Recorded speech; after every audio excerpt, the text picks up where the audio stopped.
Vamos lá, vamos começar. Vamos começar a convidar aí os nossos amigos, né? Mais uma live. Dessa vez para a gente debater os hospitais e o Covid. O nosso doutor Ítalo. Estamos pessoas entrando. Por favor, vocês podem convidando os amigos. Hoje vai ser uma live bastante importante, como todas as outras, né? Ontem falamos sobre as barreiras, falamos sobre o lockdown e hoje a gente está recebendo o Dr. Ítalo Kumamoto, diretor-presidente do Memorial São Francisco, para a gente debater, discutir. Eu já recebi durante o dia diversas perguntas, então realmente o tema é muito palpitante, muitas dúvidas, né? Muitos desencontros de informações e hoje a gente traz um médico do porte e do tamanho do Dr. Ítalo Kumamoto, com a sua vivência, o seu conhecimento, para desmistificar e para que a gente possa verdadeiramente traçar o que está acontecendo aqui em João Pessoa e na Paraíba. Então vamos somente, doutor Ítalo já está conosco aqui, então vamos só aguardar mais um minutinho, quando chamando as pessoas, vocês vão, clica aí na setinha, vamos convidar mais amigos nossos para que possam ter também o direito de debater conosco, estar aqui conosco nessa noite, né, conversando, tomando mais conhecimento desse tema. Então, quem puder, vamos convidar aí todos os nossos amigos para que a gente possa dar início a nossa live dessa noite, né? Então, eu vou convidar agora, fazer o convite aqui para o doutor Ítalo para que ele possa entrar, para que a gente possa dar início à nossa live desta noite.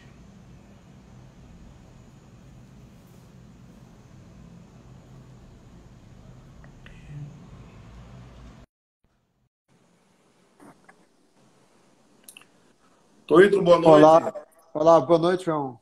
Boa Ouvindo noite. bem, alegria recebê-lo aqui nessa Muito, noite. muito bom o sinal, muito bom. Tá, tá tranquilo. É um prazer conversar com você,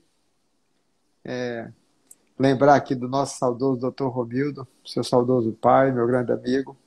É um prazer a gente estar aqui juntos hoje, conversando É sobre um verdade. tema tão importante, não é?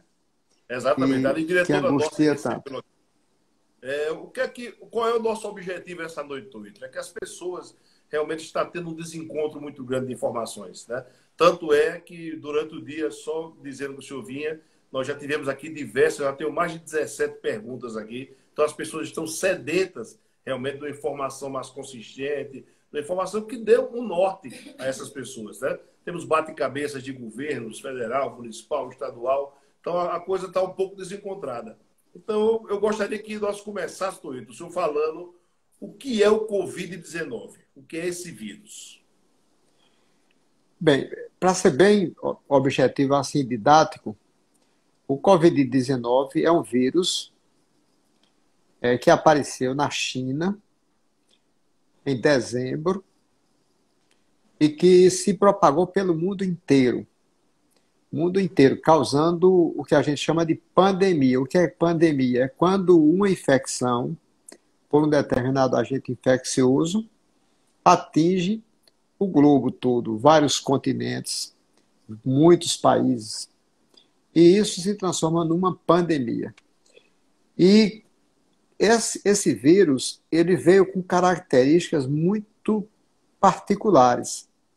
Diferente de outras epidemias que nós já vivemos e em outros tempos, esse vírus veio no momento de que a gente praticamente encontrou um mundo relativamente fragilizado por luta política, por situação econômica, por vários tipos de situação social, cultural, e chamou a atenção, a China demorou a alertar o mundo sobre a pandemia, porque se ela tivesse alertado rapidamente, as medidas sanitárias seguramente teriam reduzido a incidência, a quantidade de mortes na Europa, na Itália, na Espanha, na França, na Alemanha, em todo o mundo.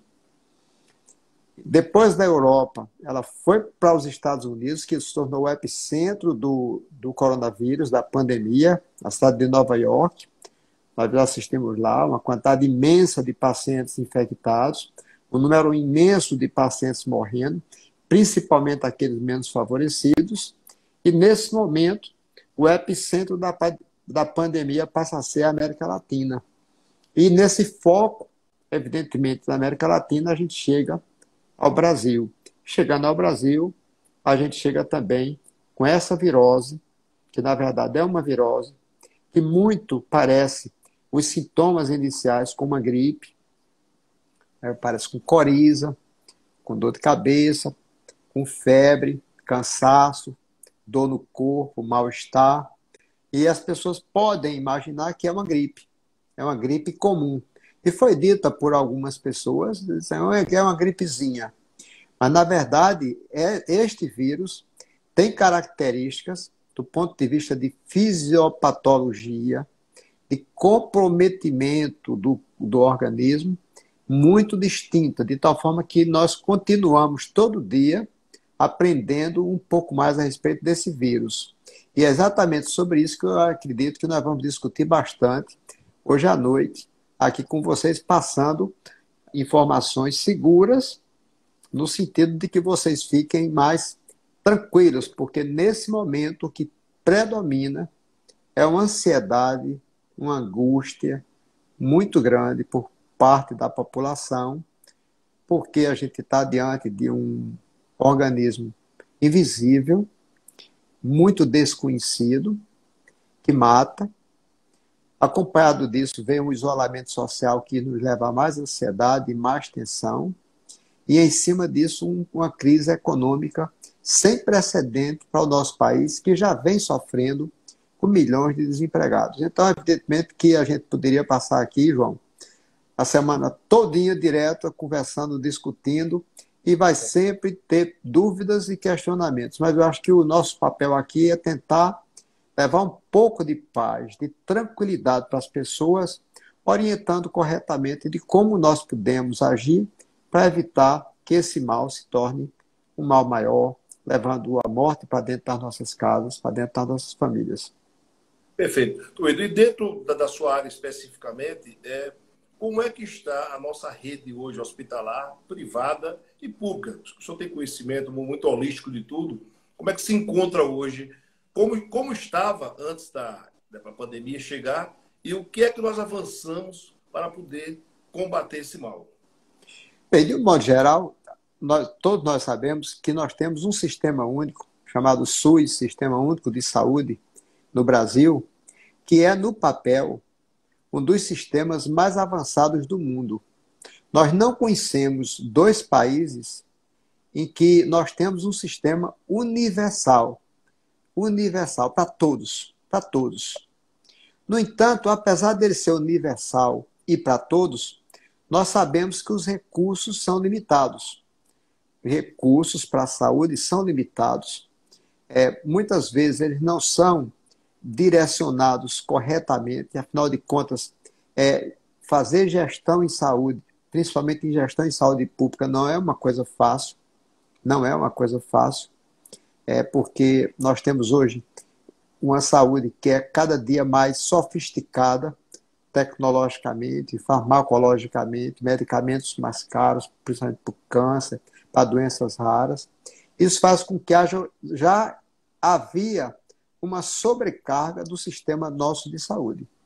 Eu vi muitos pacientes, antes da pandemia, dentro de uma ambulância, com infarto, sem ter onde parar para ficar, com infarto do miocárdio. Então, depois da pandemia, o que acontece?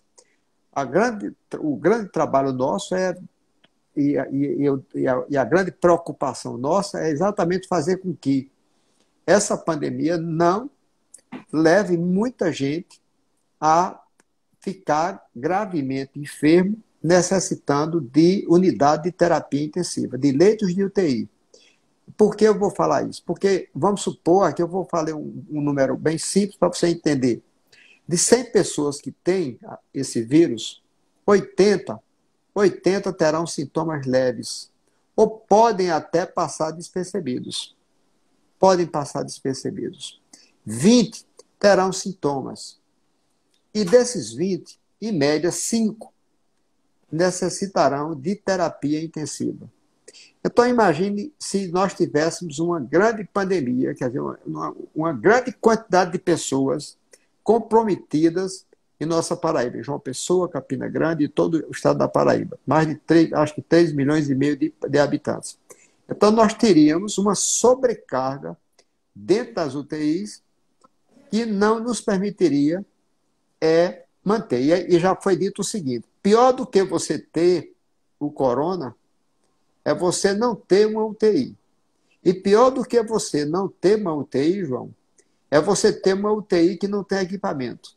E pior ainda é você ter uma UTI com equipamento e que não tem profissional qualificado.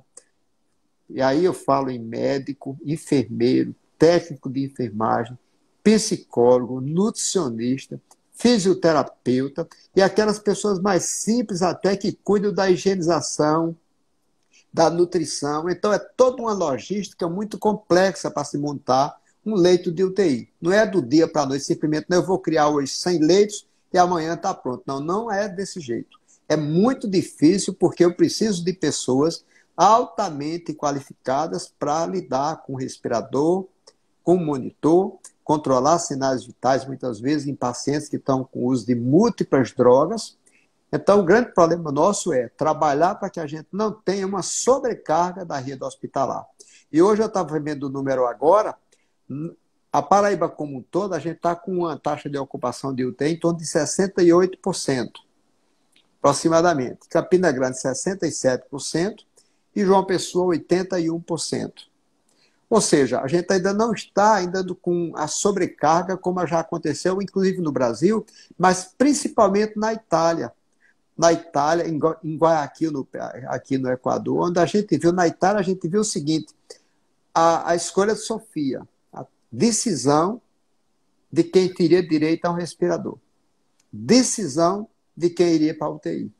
Se iria um mais jovem, porque teria mais chance de viver mais, ou se iria um idoso, que já teria pouco tempo de vida. Então, graças a Deus, a gente tem critica o governo estadual, o governo federal, o governo municipal. Isso faz parte do Estado democrático de direito e do direito do cidadão de cobrar mais, cada dia mais, por saúde, por educação. Acho que é isso. Acho que o Brasil deve isso à nossa população. Mas se a gente considerar, por exemplo, por cada 1 milhão de habitantes, e considerar um país como Portugal, que tem 10 milhões, 18 milhões, tem uma população muito menor do que o Brasil, se a gente considerar por 1 milhão de habitantes, o Brasil tem menos morte por 1 milhão de habitantes do que Portugal. Então, nós estamos atrasados, nós poderíamos, é fácil a gente fazer uma crítica retrospectiva, olhando para o passado, a gente poderia ter feito melhor, poderia. Talvez se a gente já tivesse no carnaval, tivesse atuado, evitando as festas, já começando um isolamento mais rigoroso, como aconteceu em Santa Catarina, Florianópolis, talvez a gente tivesse uma incidência menor de doentes e talvez a gente já estivesse voltando mais rapidamente ao trabalho. Mas isso são análises que a gente faz, são opiniões e são dados que a gente olha retrospectivamente. Mas eu acho que a gente está fazendo o que é possível, Ministério Público do Trabalho, Ministério Público Federal, Ministério Público Estadual, tanto a Secretaria de Saúde Estadual como o Municipal, pedindo para que as pessoas permaneçam em casa, sempre que possível, só saia se for necessário, para que a gente evite o quê? Evite a propagação do vírus, por quê? Como eu já estou dizendo, 80% das pessoas podem estar com o vírus, transmitindo o vírus a outras pessoas sem ter sintomas. Então, o perigo mora aí, porque na hora que ele vai transmitindo, então eu posso ter pacientes que vão complicar, vão precisar do leito de UTI e a gente não tem, nem na rede pública, nem na rede privada. E aí vem o grande problema. O senhor, que eu conheço sua trajetória como um eterno guerreiro pela saúde pública também, o senhor acredita e tem esperança que após essa pandemia, os governos vão olhar a saúde com melhores olhos, o SUS terá mais verbas, isso vai de alguma forma trazer melhorias para a nossa saúde? Acho que alguém está ligando. Alguém tocou aqui para mim. Alguém ligou, é. Olha, a sua pergunta é muito importante. Por quê? Porque eu acho que, veja bem, nós estamos vivendo o que muitos estão chamando o fim do que a gente chamou de globalização.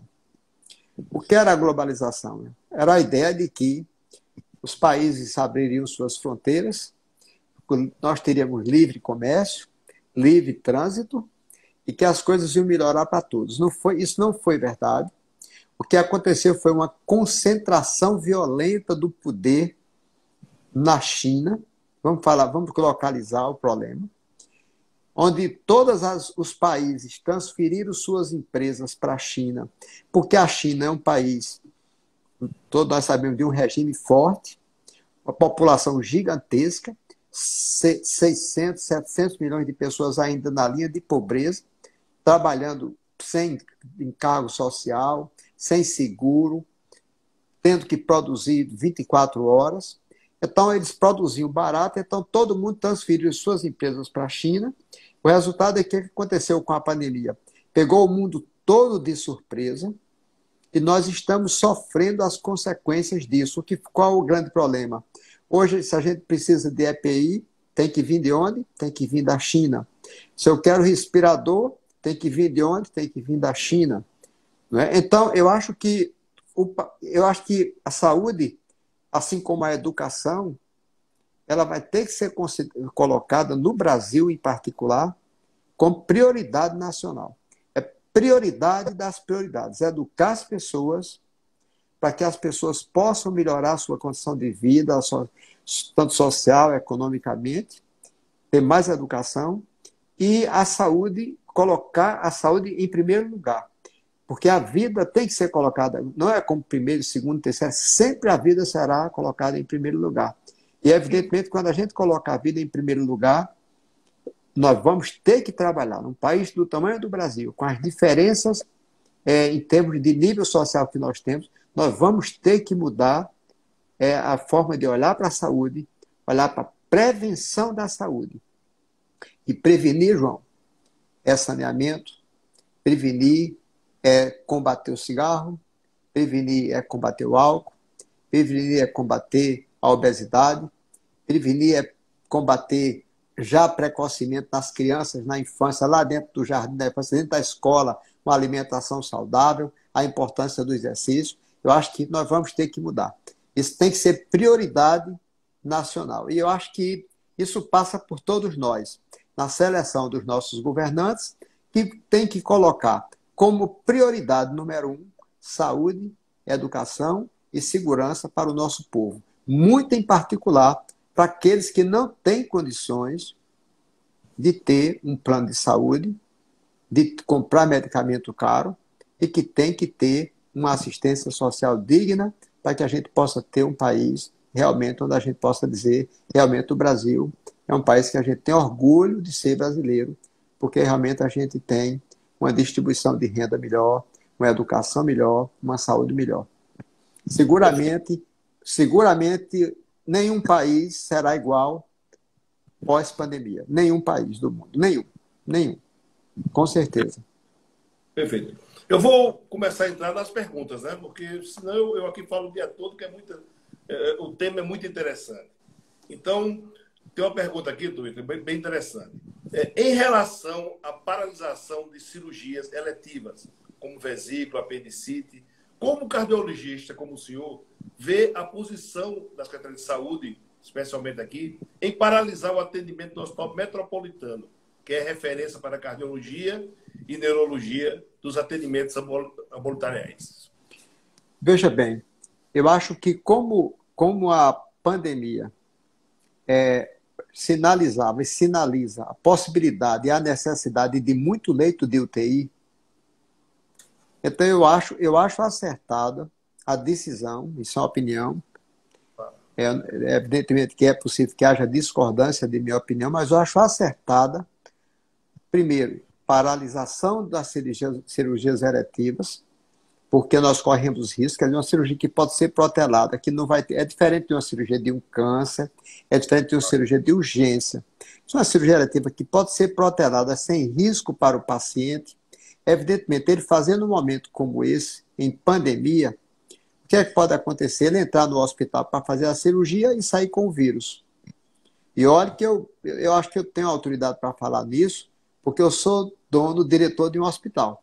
Então, em eu dizer que uma cirurgia eletiva é melhor ser protelada, eu estou falando, é como se eu dissesse, não, eu estou falando contra, não estou falando contra um hospital, eu estou falando em benefício da vida das pessoas. Não é justo que a pessoa entre para fazer uma cirurgia e saia contaminado. Ou então entre, como eu disse, 80% são assintomáticos. Ele pode entrar sem sintomas, já contaminado, e quando ele entra, é que percebe que está com o vírus. Então, eu acho que foi correta a decisão, é correta a decisão. A gente só pode voltar a fazer cirurgia eletiva com segurança para o paciente, com segurança para o profissional de saúde que está lá, para o médico, para o enfermeiro, para o técnico, para toda a equipe médica, né? E principalmente para o paciente e para a família, porque eles querem estar com o seu acompanhante também. Então, eu acho acertada a suspensão e acho acertada a decisão do governo do Estado de transformar o Hospital Metropolitano, que tem uma estrutura muito boa, muito boa. Evidentemente que a gente sabe que tem, nesse momento, tem algumas coisas, inclusive eu vi hoje que houve uma inspeção do Conselho Regional de Medicina e anda se falando que faltam-se alguns produtos. Eu quero dizer aqui, alto e bom som.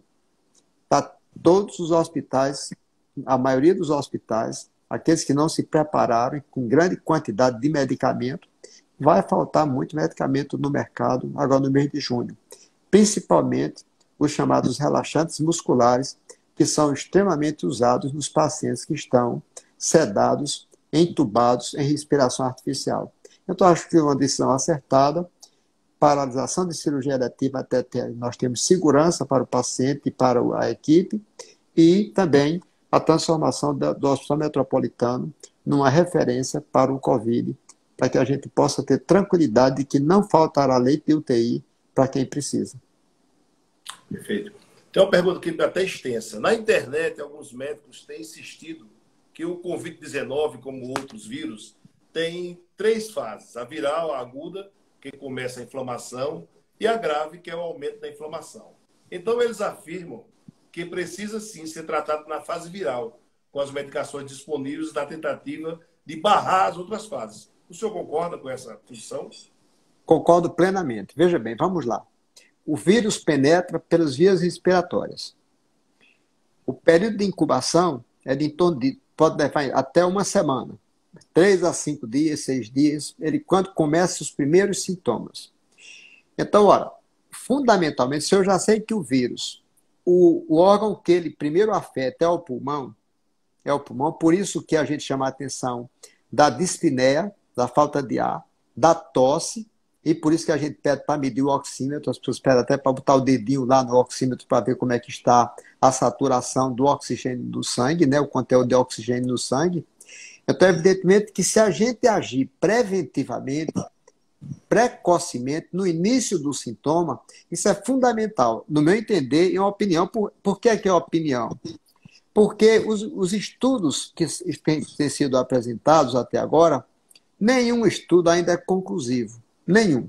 Agora mesmo se fala muito em 2 estudos publicados nos periódicos mais famosos do mundo, uma revista chamada New England Journal of Medicine, e na The Lancet, mas agora mesmo há crítica e mais crítica em relação aos trabalhos, não à metodologia em si, mas aos dados do banco de dados que foi colhido. Então a gente não tem ainda certeza. Uma coisa já se sabe: se o indivíduo chega tardiamente, quando ele já vai precisar de um respirador dentro de uma UTI, a situação é crítica. Então, o que tem que se fazer é colocar no respirador em média 14 a 21 dias, João, manter o suporte, tratar, em geral, a infecção secundária, manter o quadro hemodinâmico dele, clínico, estável, para tentar fazer com que ele possa sobreviver. Aí vem o uso do plasma, que está começando, né? Mas eu concordo plenamente, que pela fisiopatologia do vírus, eu tenho que atuar no início da doença, no início dos primeiros sintomas, para que a gente não tenha um envolvimento severo pulmonar com sintomas, mais severos, no caso, falta de ar, dispneia, baixa oximetria, baixa quantidade de oxigênio no sangue, manifestações vasculares, porque esse vírus tem essa característica. Ele pode aparecer com manifestação pulmonar, mas pode aparecer como manifestação vascular, de uma vasculopatia. Então, tratamento precoce. E o que é que a gente faz precocemente? O que tem precocemente, que é questionado, tem sido questionado, uma luta tremenda de uma quantidade de médicos que defendem, outros que não defendem, mas uma coisa é certa, para a gente não ser, vamos dizer assim, falso ao que acontece no dia a dia.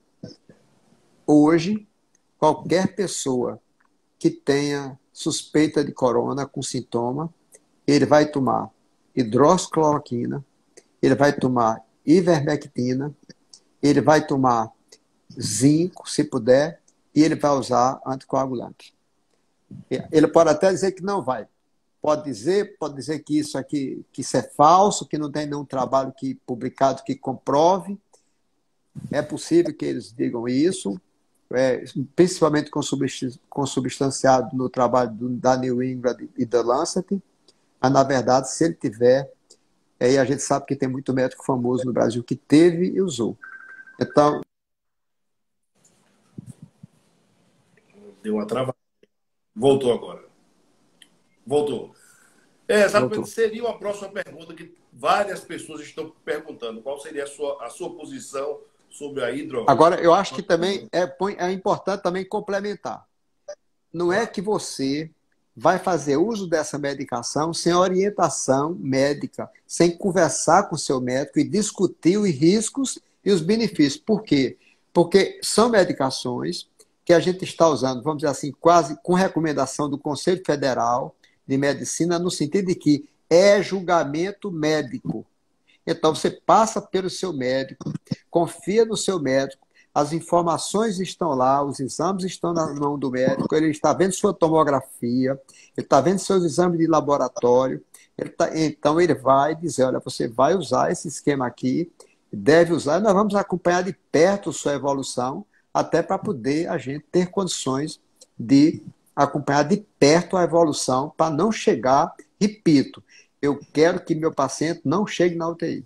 Eu quero que ele se recupere em casa, eu quero que ele se recupere mais rápido, eu quero que ele, muitas vezes, até por telefone, a famosa telemedicina que está tão em voga hoje, né, que a gente possa resolver os casos sem precisar dele ir nem no hospital, muitas vezes. Perfeito. A pergunta aqui é: qual foi a participação da rede privada na elaboração do plano de contingência da SES? Olha, a rede privada mantém um bom... Em particular, nós que fazemos lá o memorial e todo o grupo Unimed, que vem trabalhando fortemente com a equipe lá montada, o Hospital da Unimed está praticamente montado em cima dessa estrutura. Foi feito várias videoconferências com o próprio governo do estado, com o secretário de saúde municipal, várias convocações da Secretaria Municipal de Saúde, do Ministério Público Federal, Ministério Público do Trabalho, Ministério Público Estadual, para que junto com a Secretaria de Saúde do Estado, do município, para que todos nós juntos, pudéssemos atuar de uma maneira sincronizada, de tal forma de que, no mesmo instante em que nós somos responsáveis por dar assistência a mais de 300 mil pessoas, que são aqueles que têm plano de saúde e que procuram os hospitais privados, a rede pública também tivesse essa orientação, houvesse uma coordenação, de tal forma que a troca de experiência e de informação fidedigna, todo dia monitorando, acompanhando, indicando, a gente pudesse, então, contribuir com tanto o Estado como com o município, para que a gente possa fazer com que a gente tenha o menor número de pacientes necessitando de UTI. Esse é o grande esforço nosso. Esse é o grande problema. Como a rede privada está dando suporte, isso que é interessante.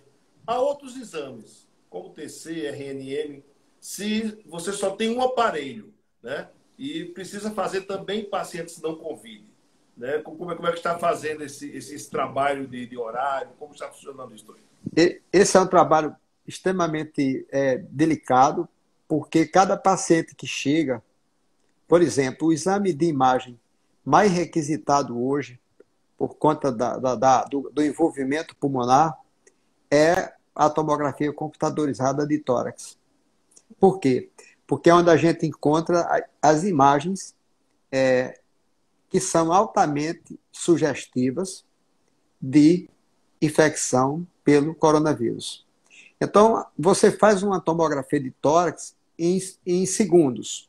No entanto, entre um exame e outro, tem que ser feito toda a sepsia da sala, da mesinha onde o paciente se deita lá para fazer o exame, todo cuidado, toda a sepsia possível, ou seja, é uma logística que faz com que muitas vezes as pessoas não entendam porque demora tanto entre um exame e outro. Porque, em tese, o exame é muito rápido. Mas a gente tem que fazer todo aquele processo de desinfecção da sala, da roupa, o assistente da sala que acompanha o paciente. Ou seja, há toda uma rotina para que a gente evite a contaminação e também cruzamento de pessoas que têm, por exemplo, chegam pessoas com suspeita de AVC, tem que fazer uma tomografia de cérebro. Tem pessoas que chegam com suspeita de obstrução intestinal, tem que fazer tomografia de abdômen. Então é uma rotina muito difícil hoje, nesse caso aí o memorial a gente tem feito um volume muito grande, porque funciona 24 horas, mas é um trabalho extremamente difícil, mas a tomografia hoje é um padrão, não vamos chamar um padrão ouro, gold, mas é básico hoje ter uma tomografia para poder você avaliar e quantificar o grau de comprometimento pulmonar e, a partir daí, estratificar se o paciente pode continuar em casa ou se precisa ser internado. Baseado na tomografia e na oximetria, que é aquele aparelhinho que a gente bota no dedo para ver a quantidade de oxigênio no sangue, esses dois parâmetros são fundamentais para a gente tomar a decisão se interna ou não interna o paciente. Perfeito. Estão perguntando aqui se depois, com o tempo, já ocorreram novos sintomas do coronavírus registrados nos dias de hoje, novos sintomas, fora aqueles que já são conhecidos, que eu gostaria que o senhor dissesse quais são os sintomas do coronavírus. De um modo geral, os sintomas que foi descrito inicialmente simplesmente era uma gripe. Um quadro gripal, com coriza, febre, dor no corpo, mialgia, tosse, cefaleia e dor na garganta, como se fosse uma faringite. Depois aparece a dispneia, quando há comprometimento pulmonar. Então a gente ficou muito focado no pulmão, olhando para a infecção do coronavírus no pulmão. No entanto, a gente percebeu que quando o vírus penetra no pulmão, ele desencadeia uma reação inflamatória muito intensa. E quando essa reação inflamatória é muito intensa, então ela desencadeia outros sintomas. Então aparece sintoma cardiovascular.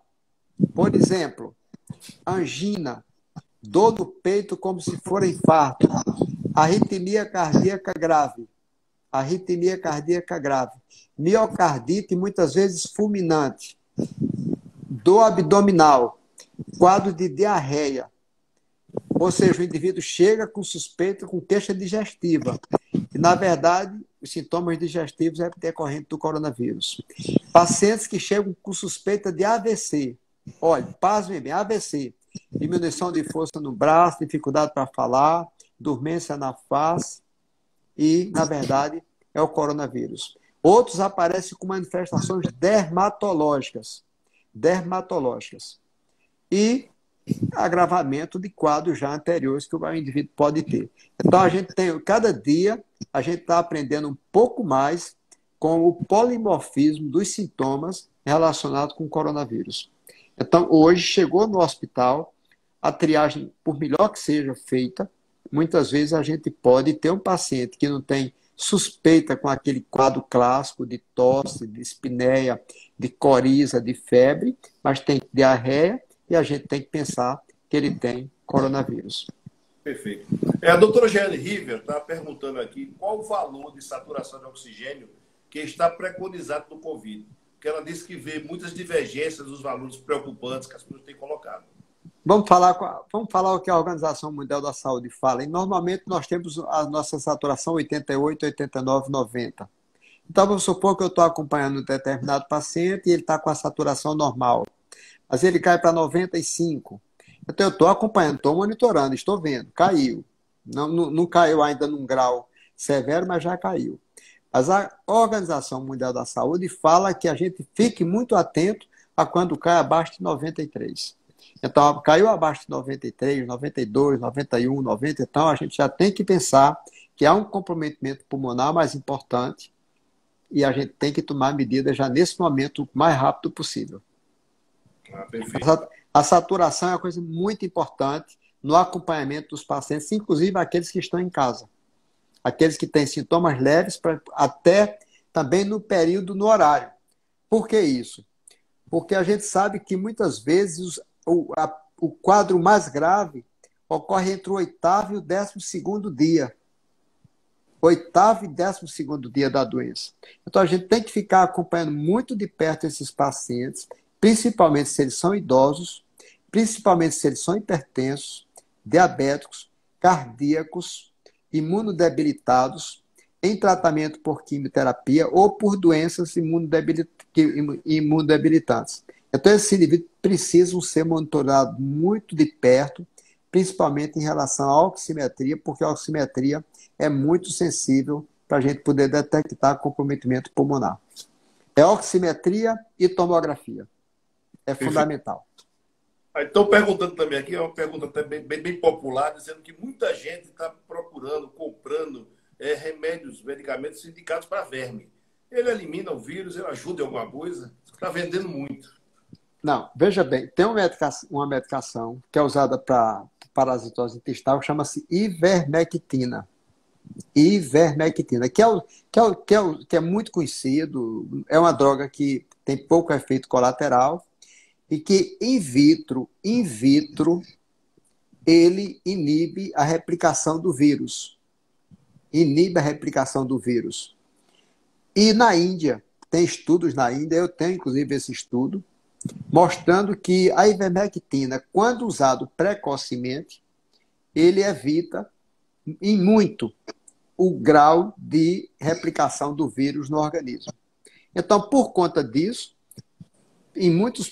são muitos os colegas médicos, muitos os serviços médicos no Brasil inteiro, no mundo inteiro, que têm preconizado, e tem muitos estudos em andamento, preconizando o uso da ivermectina precocemente. Eu não tenho conhecimento de utilização profilática. Vou tomar para não ter. Eu não tenho conhecimento de nenhum estudo nesse sentido. Mas, quando inicia os sintomas, tem muita gente fazendo uso. Agora, não aquilo que eu já disse. Não tome medicação por conta própria.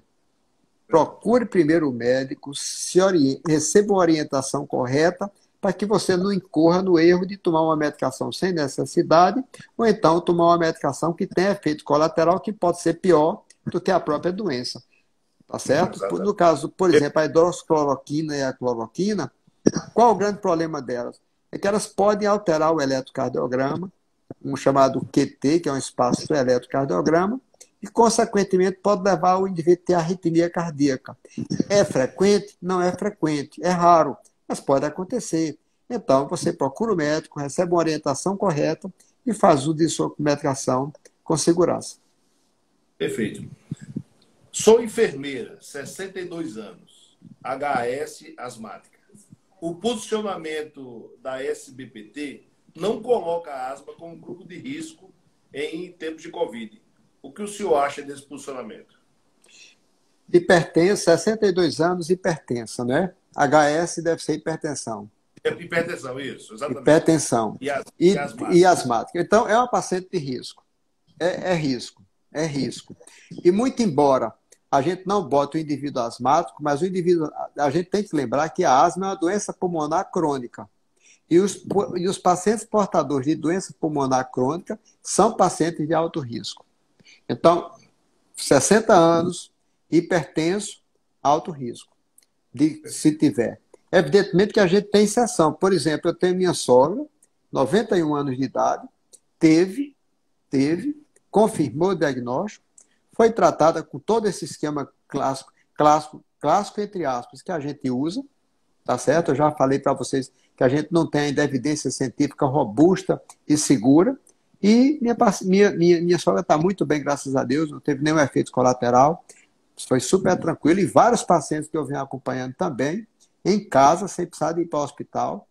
Eu peço, só vai para o hospital se for muito necessário para fazer uma tomografia, e a gente vem tendo, graças a Deus, um bom resultado.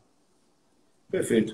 Essa pergunta é bem interessante, porque isso foi divulgado, e hoje estamos com problema de respirador. A UFPB desenvolveu um modelo de respirador bem mais acessível. Não seria viável a aquisição desses equipamentos?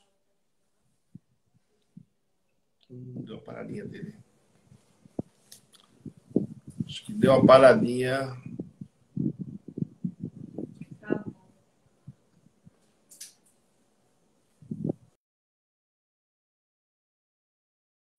Era bom que ele ligasse isso. Acho que ele fez isso. Ligar e desligar de novo.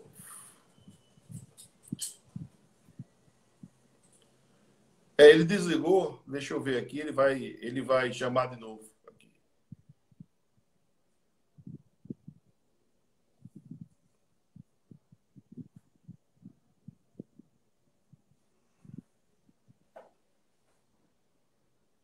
Travou o dele. Então, eu acho que ele está entrando novamente para que a gente possa convidá-lo aqui de novo.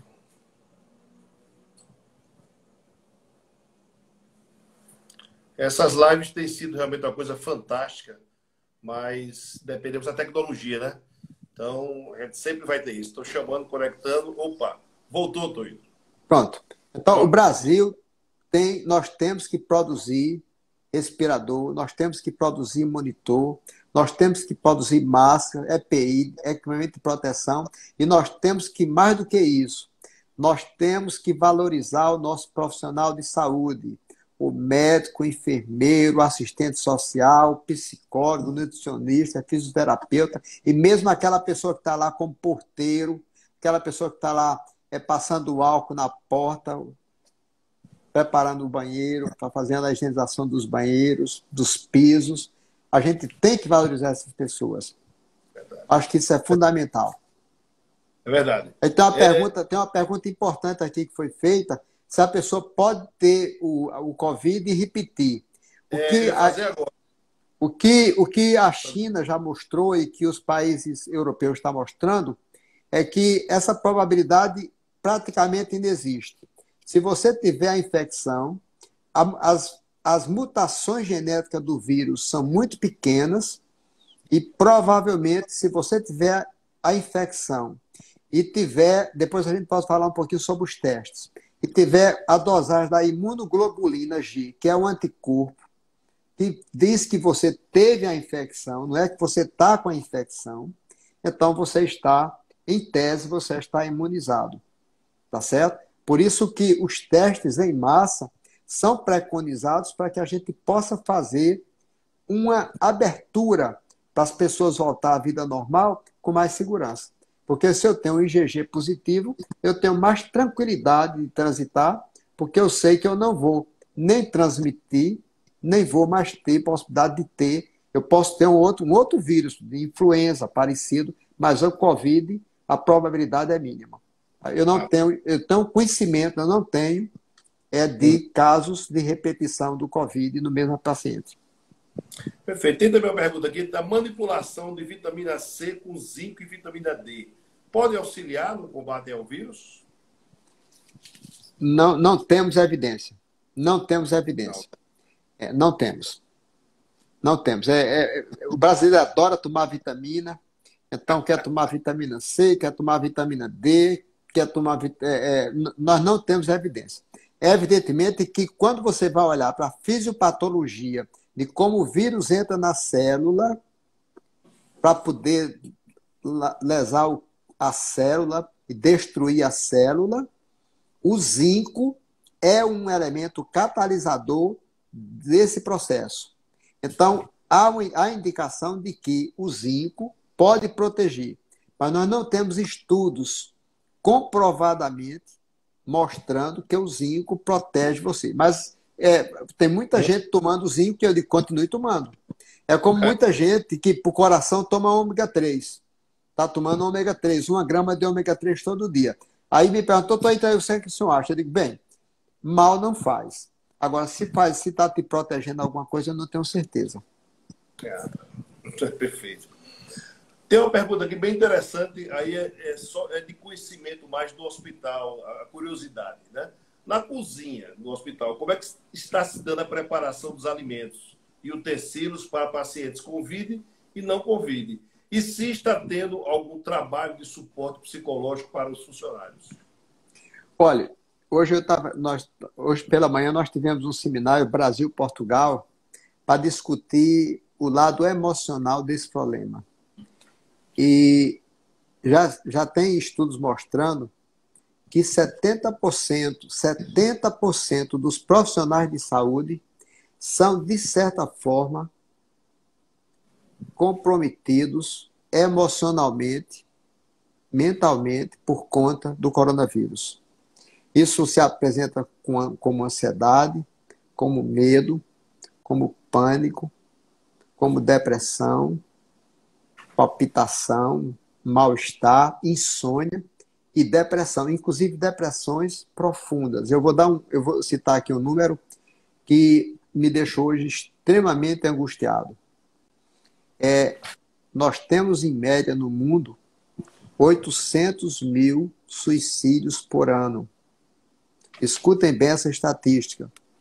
Em média, no mundo, nós temos 800 mil suicídios por ano.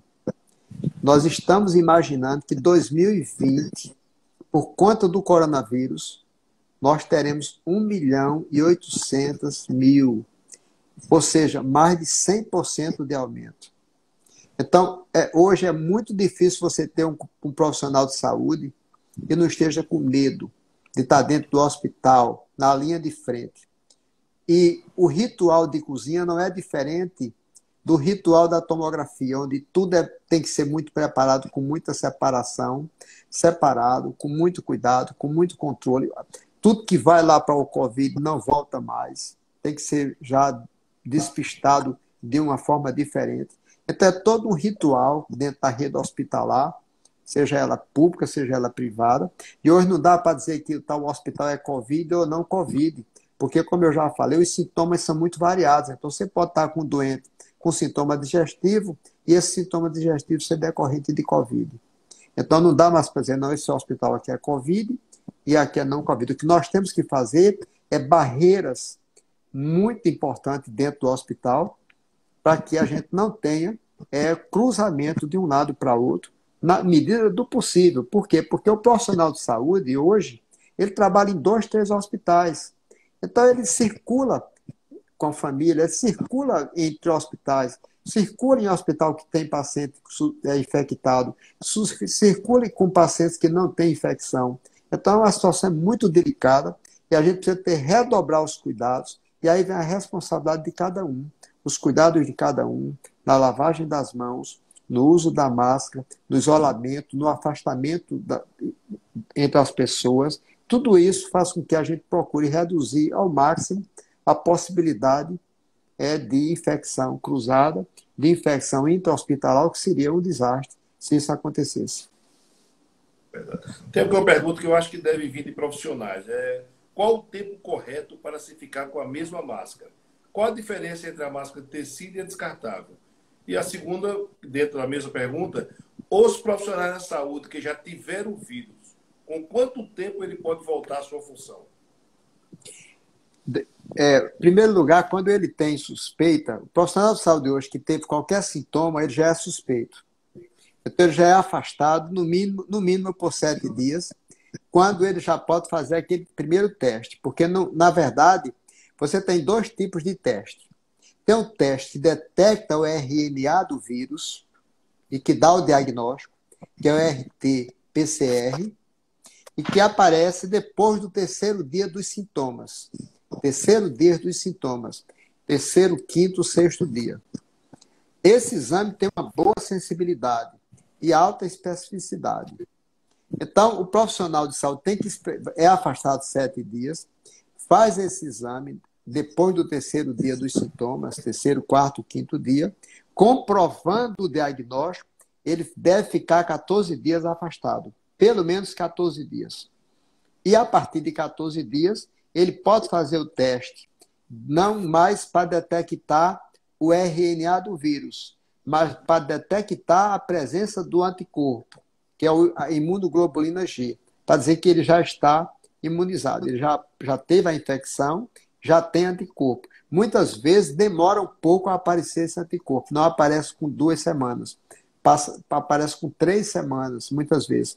Então a gente espera um pouco mais para poder o profissional de saúde voltar para o trabalho. Depende muito de caso a caso, porque muitas vezes a pessoa com 10 dias já está muito bem, com 14 dias pode voltar ao trabalho. Mas seria bom sempre fazer a testagem antes de voltar, para ter certeza que já tem a imunoglobulina G presente no seu sangue e, consequentemente, já tem um anticorpo e está protegido.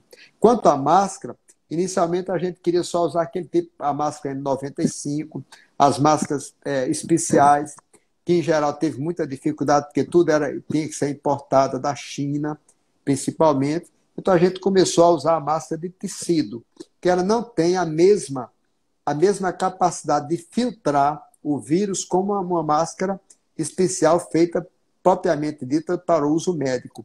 No entanto, é disseminado hoje no mundo inteiro o uso da máscara de tecido, e o oriental nesse sentido é muito pródigo, porque há muito tempo que o oriental usa máscara, basta ele ter uma virose comum, ele está usando máscara, às vezes ele usa máscara mesmo que não tenha nada. Você olha no Japão, quando você vê o filme japonês, olha naquela avenida que tem muita gente circulando, e você vai ver que tem centenas de pessoas usando máscara no dia a dia, porque é um hábito que eles têm. E acredito eu que o uso da máscara de tecido vai ser uma coisa que vai ficar na pós-pandemia. Vai ser uma das heranças da pandemia, vai ser o uso de máscara aqui no Brasil, entre nós. É verdade. Tem até uma pergunta agora que chegou aí do Nilson. É verídico que uma vez contaminado, nunca mais serei contaminado? Provavelmente do Covid, sim. Provavelmente. Por quê? Porque, como eu falei no começo, na introdução, nós estamos diante de um vírus desconhecido, cuja fisiopatologia todo dia mostra as características diferentes, cuja apresentação clínica é muito variada. Então, é possível que, quando eu tenho o Covid e que ele tem pouca mutação, então eu tendo ele e tendo a imunoglobulina G dele e ela permanecendo no meu organismo, eu estou imunizado, em tese. No entanto, é possível haver mutação, é possível. Afinal de contas, eu estou diante de uma molécula de RNA que eu posso ter, por alteração de um simples aminoácido naquela molécula, eu tenho uma alteração genética. Mas, em tese, você foi contaminado, teve a virose, fez a imunoglobulina G positivou, então você está imunizado, em tese. Perfeito. Tem 2 perguntas aqui que se completam. A primeira é se realmente é eficiente e dá resultado o teste rápido. E segunda, por que dá tanto falso negativo, mesmo fazendo no período certo? Essa pergunta é muito importante. É muito importante. Primeiro, o teste vamos falar primeiro no teste diagnóstico, para detectar o RNA do vírus. O vírus, que é aquele que você vai com a suave nasal, né? Você colhe o material. Então, essa coleta tem que ser muito bem feita. Segundo, tem que ser feita no tempo certo. Se você pode fazer muito cedo e vai dar negativo, ou fazer tardiamente e você também já não ter mais o vírus presente lá.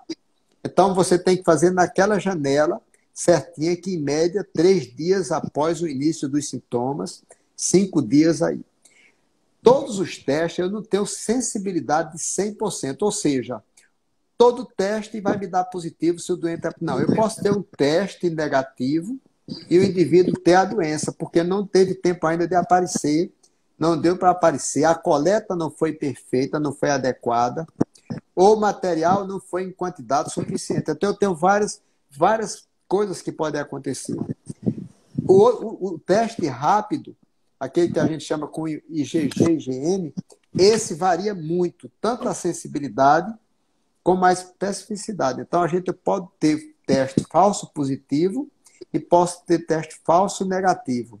Quando é falso positivo, é quando ele me diz que eu estou com, vamos dizer, o IgM positivo e, na verdade, eu não estou com o vírus. E posso ter falso negativo quando eu estou com o exame negativo e eu estou com a doença. Então, a gente ainda tem muita dúvida nisso, muita dúvida, até porque nós temos várias qualidades de exames, de material, de testes, e nem todos os testes têm a mesma qualidade. Daí a gente tem essa dúvida grande. Agora, uma coisa é certa, não adianta você ficar indo atrás de laboratório, fazer exames sem ter sintoma para saber se teve, porque você está usando o material que pode ser imprescindível para outra pessoa. Você só precisa fazer o exame se você tiver sintomas. Se você tem sintomas, então você vai fazer aquele exame no qual o PCR, o RT-PCR, depois do terceiro dia do sintoma, porque aí você vai ter certeza se você tem. Mesmo assim, esse exame demora um pouco a ter o resultado. A gente não tem um resultado rápido. Alguns levam 3 dias, 4 dias, depende da quantidade de exames. Muitas vezes a gente tem que mandar aqui uma pessoa para fora para ter vir um resultado. Então a gente pode demorar um pouco, e muitas vezes essa demora é fundamental para que a gente tome as medidas preventivas de tratamento, de suporte, de apoio, para que você não possa evoluir com a doença para aquela fase grave, que em geral ocorre entre o 8º e o 12º dia, quando o comprometimento pulmonar, cardíaco, renal, hepático ou cerebral pode ser bem mais severo. Bruno, acho que ele respondeu sua pergunta, né? Acho que foi exatamente isso aí. Agora, essa pergunta que é interessante, eu mesmo tenho essa curiosidade. Quem mora em prédio, alguns prédios estão liberando a piscina, sem aglomeração. Você se registra lá e vai um, depois vai outro. Aí a pergunta é, o vírus, ele sobrevive na água? Não, não tem problema nenhum. O prédio pode liberar, e isso hoje ficou, isso inclusive foi motivo de muito questionamento inicial, mas eu acho que sendo, por exemplo, tendo o horário certo para você descer com seu filho para andar no jardim no seu prédio, ou para ir numa piscina, o importante é você não ter aglomeração. O importante é você manter aquele isolamento, aquele distanciamento. Então não tem problema. Não tem problema de você ir descer, fazer sua caminhada no jardim, agora, mantendo o distanciamento e evitando a aglomeração. O que a gente tem procurado, houve até proibição de tudo mesmo. Tudo. Não pode descer para o jardim, não pode usar a piscina, não pode usar ambiente fechado. Os ambientes fechados continuam sendo fechados, mas os ambientes abertos a gente pode frequentar com essa segurança, mantendo o distanciamento, tendo cuidado para não ter muitas pessoas. Então, tem um horário que vai minha família. Então, eu vou com minha filha, vou com minha esposa, vou com meu filho, então eu vou lá, fico lá um pouquinho, fico lá na piscina, não tem problema nenhum. Não tem problema nenhum, é tranquilo. Nós temos 1 minuto e 50. Eu quero agradecer demais ao senhor, uma alegria muito grande, né? Lembrar o meu pai aqui, o grande guerreiro ao seu lado, que hoje reina lá no céu da glória. E eu queria que o senhor deixasse a sua mensagem, né? Para todos que estão com a gente aqui. Deixe a sua mensagem, o seu apelo, o que o senhor quiser falar, para que a gente possa prevenir e passar essa pandemia o quanto antes. A minha mensagem é de esperança, é de fé. É de esperança no sentido de que nós, como comunidade, podemos ajudar um ao outro e sair dessa crise, dessa pandemia, pessoas melhores.